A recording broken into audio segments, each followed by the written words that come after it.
ไว้บรรยากาศวันเกิดของเจอมาแล้วนะทุกคนเก็บภาพไว้ให้เบิ่งสักหน่อยเนาะกับบ่าวสุกนะเพิ่นนี่ทีมงานหมู่เพื่อนเพิ่นหลายแห้งเพิ่นสิเป่าเค้ก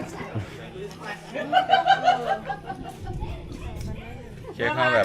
ซื้อมากับซาติก่อนน้อยๆทำกับปั่นนะ มีก่อนง่ายแต่เค้กเล็กน้อยนะเค้กแบบน้อยกินบด เค้กก็จะปั่นง่าย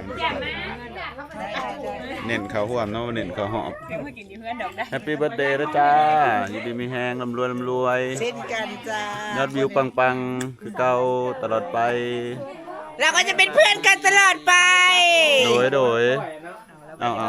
โอ้ sorry ถามเราเละเจ้าจะเป็นเพื่อนกับ มันคือดนแท้เนาะตลอดไปอยากดนนะมาจักเลย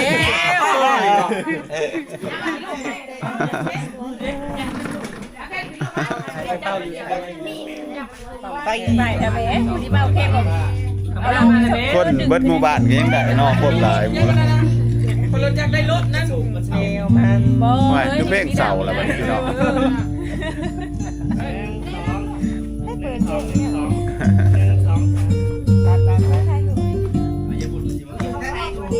ไปยืนนะบางคนแล้วคนหลายๆทั้งหมดครอบครัวเขาจะอบอุ่นหลายพี่น้องมันหลาย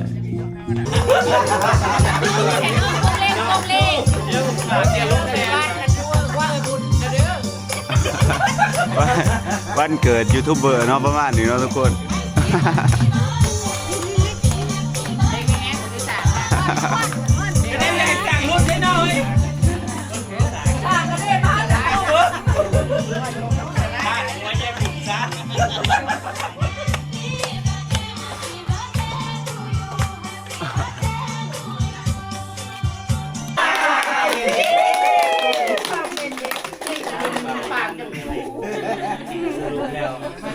ไปรถจิตรวจ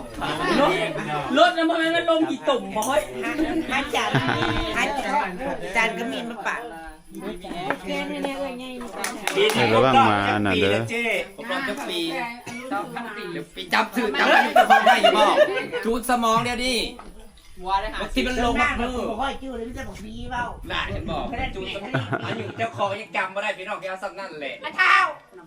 บาทนึง10,000ได้อยู่บ่โอ้ยพันกีบก็ได้ดอกอย่ามาล่านะไม่ได้ว่ายังดอกโอเค1,000กับปะให้ละปีไม่ได้ผูกข่อยอยู่บริมาเขายังผูกข่อยอยู่แล้วสิโอนให้เอาให้มันเกินนี่ให้มันเกินทุกคนสิผูกแขนเจ็บอ้าวแล้วมาทั้งภาคใต้ภาคกลางตามภาคกันเหนือได้เนาะแล้วมากับหลายชนเผ่าด้วยเนาะคนใหญ่แล้วมาหลายชนเผ่าเขากับ1,000ขอกับ1,000เอากับ1,000คือกันให้กันนี้คือเจ้ามาเด้อเอาแฮปปี้เบิร์ธเดย์เด้อเจมส์ละขอให้ยอดวิวปังๆตูเส้นกันเด้อตำลำรวยตูเส้นกันได้แฟนไวๆบ่เอาแล้วลำรวยๆอย่าบ้าแต่น้ำโค้ยลายเดี๋ยวเขาจะโอนให้เราทีหลังเลยทุกคนเราไม่มีเงินสดไม่ต้องเอาดอกไปสิไม่ต้องเอาดอกไปสิเอาดอกจะตีบกับที่ผูกบ่ผูกใช่ไผ่Good morning สบายดีตอนเสาร์พี่น้องเมื่อคืนนี้ก็ฉลองวันเกิดเจมมาละเนาะเป่าเค้กผูกแขนแล้วก็ม่วนกันพี่น้องเมื่อคืนนี้ว้าวซุกกับเมากินแท้กินว่ามื้อนี้ตื่นเช้ามาพอดี 11 โมงพี่น้องเอ้ยเฮาสิไปหากินข้าวแล้วก็เดี๋ยวพาเลาะพาชมบรรยากาศอยู่บ้านเจมมาละก่อนกลับบ้านต่างหลังเฮาเนาะพี่น้องไปได้สาวตีมาบ้านเจมมาละครั้งแรกม่วนอยู่บ่สวัสดีพี่น้องม่วนอยู่นะเพราะว่าเป็นกันเองค่ะแมนเมื่อคืนกินเลี้ยงวันเกิดเมื่อคืนเดี๋ยวโทรมาเดี๋ยวโทรไปกินข้าวแล้วนะฮัลโหลอาบน้ำเลยแหละแล้วอยู่ไสวันอันนั้นจ้ะย่างผ่านมาทางบ้านชาววันพี่แล้วสวนสุขอยู่ทางพี่เด้อจะเปลี่ยนใหม่เนาะมันมีประตูเปิดอยู่ เคมากินข้าวพี่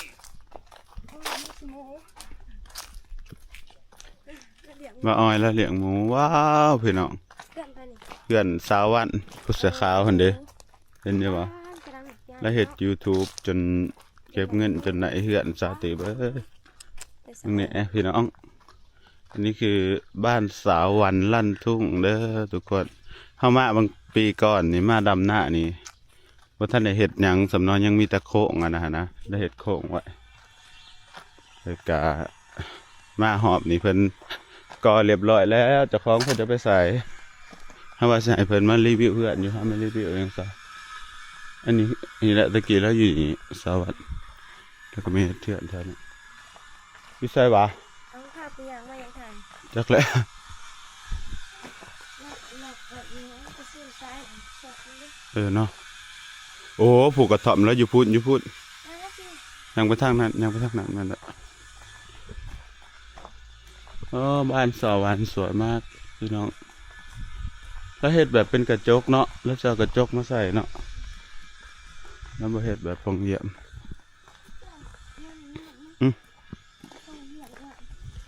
ยูทูบเบอร์สวรรณเขตเก็บเงินเก่งอะไรพี่น้องหาเงินเก่งขนาดแป๊บเดียวได้เฮือนแล้วยังไปทางนี้ก็ได้น่าจะแม่น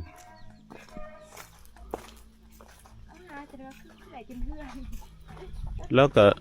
ถ่ายคลิปแล้วถ่ายคลิปมือละ4-5คลิปหลายบ่คือทีมงานจุ๊เฮาอะไรพี่น้องเอ้ยถ่ายคลิปหามือลงคลิปหนึ่งเด้ไปทางเด้แล้วประตูเปิดอยู่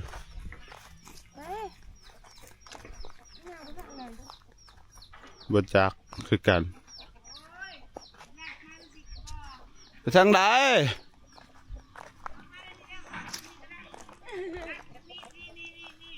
ใส่นี่บ่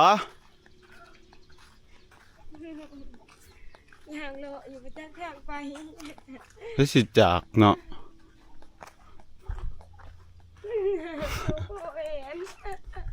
แล้วว่าทางหัวเหือนสาวัดก็สิแม่นบ่อนหันนะพี่จะเป็นหน้าเนาะโอ้แล้วให้มาทางนี้อีกแหละเด้โอ้เขาทางนี้บ่เฮ้ยแม่นบ่ตีบ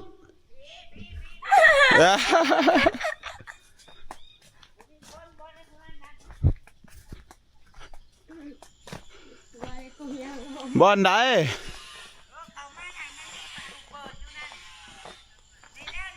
นี่บ่ไฟสิบ่ซอดค่อยบ่ว้ายพี่น้องแป๊กๆเฮ็ดจะได้บ่ได้ตีบอ๋อกูก็ย่านคือกันนะกูเคยถือซอดแต่อยู่หน้าบ่ดอนจึกหอดขาหอดแขนกูจะต้องห่วงจริงจัง แป๊กเดี๋ยวแล้วโอ้ปลูกขอทอมเนาะอยู่นี่เนาะไทยสวรรณเขตเขาจะเฮ็ดนั่นเฮ็ดนี่เขาจะดุอยู่ไหนว่าจะทำบ้านอยู่ไหนอยู่นี่บ่นี่เหรอบ้านเจ้าตะวันนี้ทุกคนจะไปอยู่กับข่อยโอ้เจ้าก็เป็นคนสวน โอ้ข่อยนอนอยู่ซื่อๆได้ให้ข่อยมาอยู่นับบ้านบอยอันนี้บ้านบ่ออย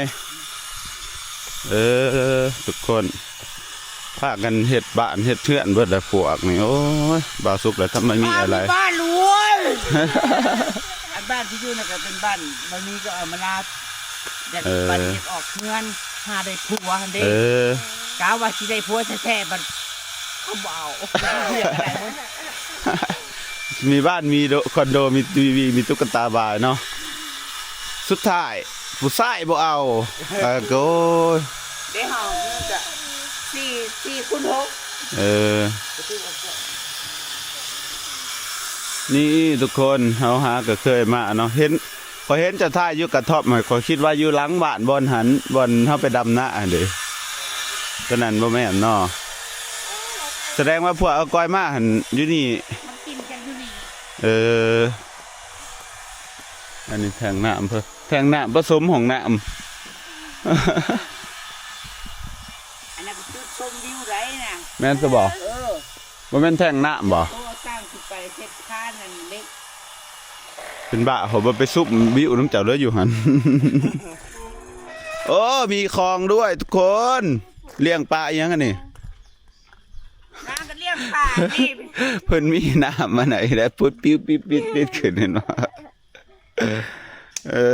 นางเลี้ยงบ่คือหมูหรอกพี่น้องส่วนมากเขาเลี้ยงป่าขายกันนางสิเอาแบบบ่คือหมูเลี้ยงป่าวานป่าพยูนป่าโลมา บ่แม่นละออกนอกโลกแล้วทางนั้นปลูกดอกไม้อู้ดอกอันนี้มันคือใหญ่แท้ดอกดาวเฮืองมันคือดอกใหญ่แท้เนาะปกติดอกดาวเฮืองเล็ก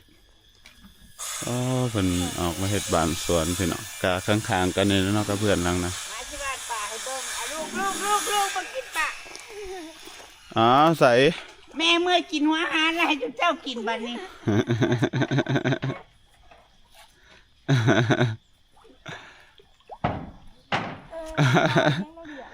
ปลาอีหยังนี่ปลาปาก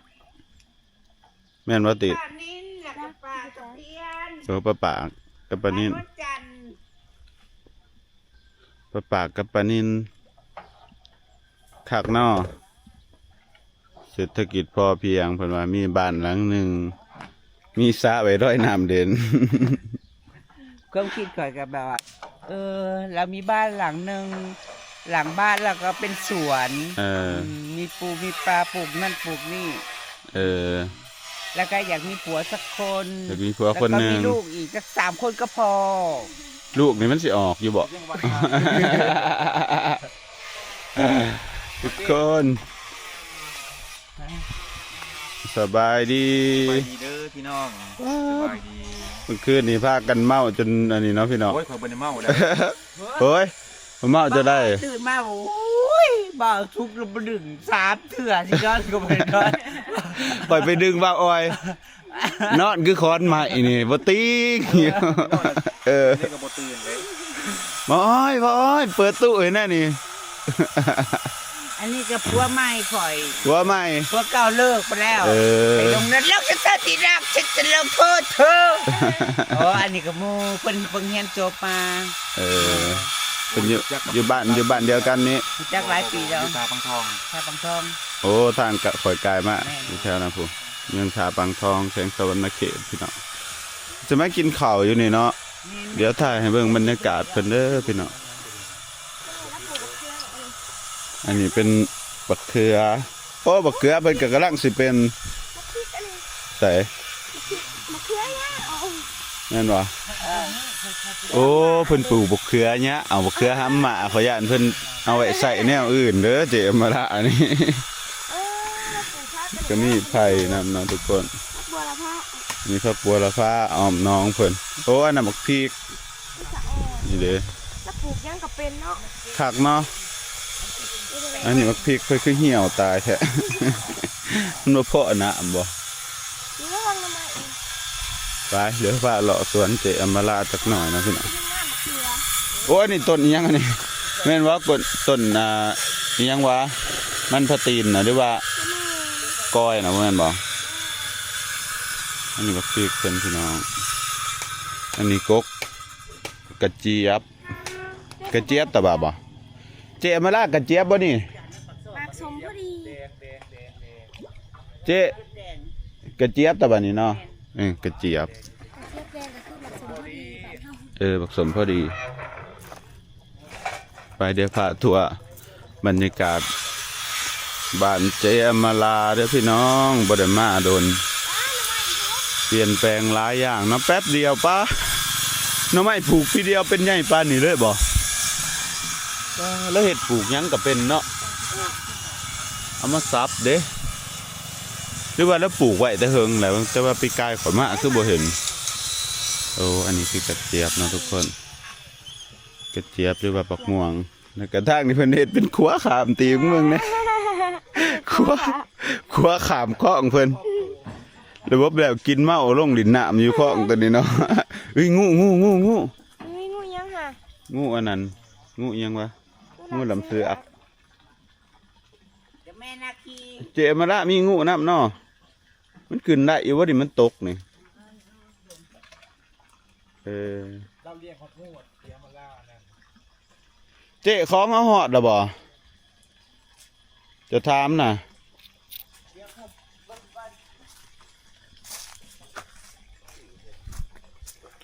มันปลูกต้นกระเจี๊ยบหลายอย่างเนาะต้นมักซิดาก็มีโอ้บ่าวสุกก็อยากเฮ็ดแนวนี้อยู่พี่น้องหักบ้านบ่าวสุกหันมันน้ำท่วมเนาะก็เลยแบบว่าต้องหาเงินไปซื้อดินอยู่ข้างนอกนะครับคันสิไปเฮ็ดอยู่ข้างนอกไปอยู่คนเดียวก็บ่ม่วนอีกพี่น้องก็เลยอยู่บ้านเฮือนบ่าวสุกซะเพื่อนบาสุกะอีกแบบหนึ่งเนาะเป็นฟิลอีกแบบหนึ่งมีน้องนะคือกันมีบักเขือคืนนำมีต้นมะม่วงนำอีก2-3 ปีแถวนี้คือสิแบบเป็นตานี่เลยเนาะพี่น้องบ้านเจอมาละมันจะมีต้นมะม่วงใหญ่ขึ้นแล้วก็มีมะม่วงต้นมะพร้าวเนาะเด้มะพร้าวเพิ่นก็ปลูกมะพร้าวคือมาปลูกไก่เฮือนเด้อแบบมัน แบบมันใหญ่มันสิบ่หล่นทับหลังคาเฮือนเพิ่นบ่เกิดเป็นมะพร้าวเตะใครอยู่ดอกเนาะนี่ประมาณนี้มีบ้านเวลาหมู่มากกันมากนี่เนาะบ้านหลังนะฮะเป็นบ้านอันนั้นแบบบ้านเสือนมาเลยบ้านมีกับบ้านเจมาละดอกกระเจี๊ยบอย่าดกดิอย่าดกเลยปลูกแล้วฮะเจ๊จะเอาดอกกระเจี๊ยบมาปลูกบ่เจ๊เห็นเด้ดอกกระเจียวบ้านดอกกระปูดาวมาปลูกแล้วตีมันบริเกิดเองได้อันนี้ดอกกระเจียวเพื่อแม่นดอกกระเจียวเจ๊จะเอาดอกกระเจียวมาปลูกวะนี่อีตีว่าสิดกกินของเจ้าบางหนึ่งอันนี้พักบกเพื่ออันนี้มันอื้อด้วยบักแตงด้วยบักผัก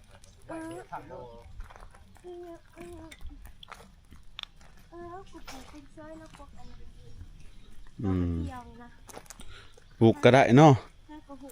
เฮาเอายังมันมาปลูกว่าเป็นต้นบ่น่าอีวัวมันสิบอก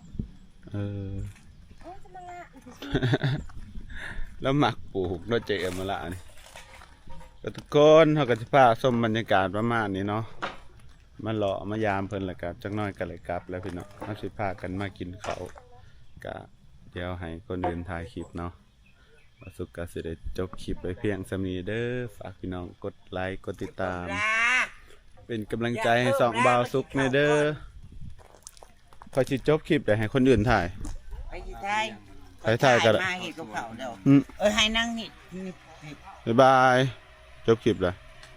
บ๊ายบายเป็นจังได๋อ่ะเป็นจังได๋สวนนางคากลายกันมาอีก 2-3 ปีนี่คือสิแบบต้นใหม่มันใหญ่เบิดหั่นนะแม่นครัวนี่ก็เฮ็ดทันแล้วข่อยว่าคนแต่ครัวจะนี่แหละ